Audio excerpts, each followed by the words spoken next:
Hello friends, कैसे हैं आप लोग। Hope you all are doing well. मैं हूं ज्योति और आप देख रहे हैं ज्योति स्टडी सेंटर।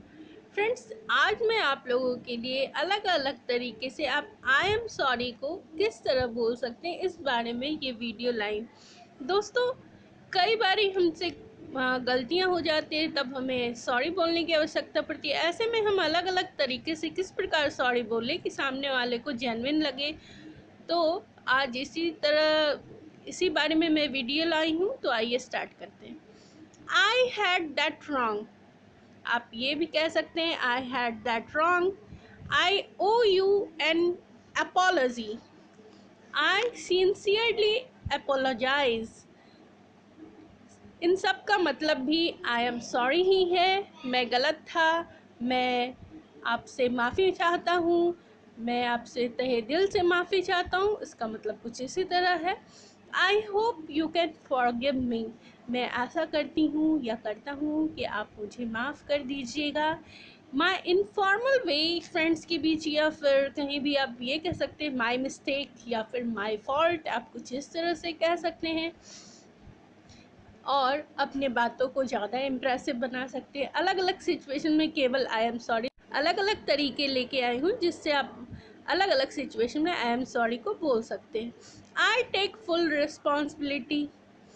मैं इसकी रिस्पॉन्सिबिलिटी लेता हूँ, पूरी जिम्मेदारी लेता हूँ या लेती हूँ।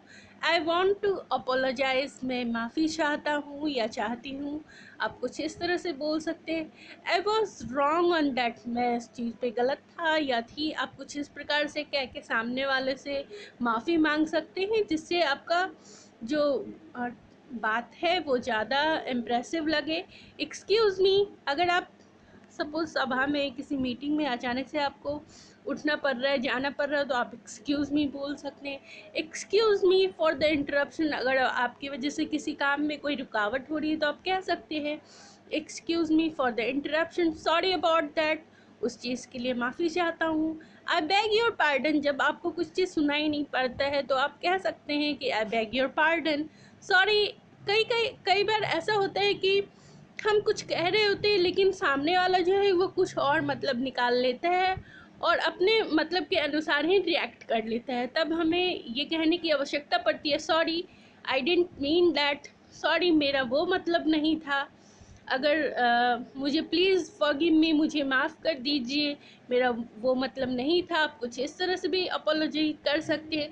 तो दोस्तों, ये थे अलग अलग तरीके जिससे आप आई एम सॉरी बोल के अपनी बातों को ज़्यादा इम्प्रेसिव तरीके से दूसरे के सामने पेश कर सकते हैं। दोस्तों, मैं आशा करती हूँ कि ये आपके लिए हेल्पफुल रहा होगा। प्लीज़ अगर आपको पसंद आए तो इस चैनल को ज़रूर लाइक शेयर और सब्सक्राइब कीजिए। मेरे नए व्यूवर्स इस चैनल को ज़रूर सब्सक्राइब कीजिए क्योंकि इसी चैनल के माध्यम से मैं आपसे मिलती हूँ, नई नई इंग्लिश से जुड़ी जानकारियों को लाती हूँ। इस वीडियो को देखने के लिए धन्यवाद।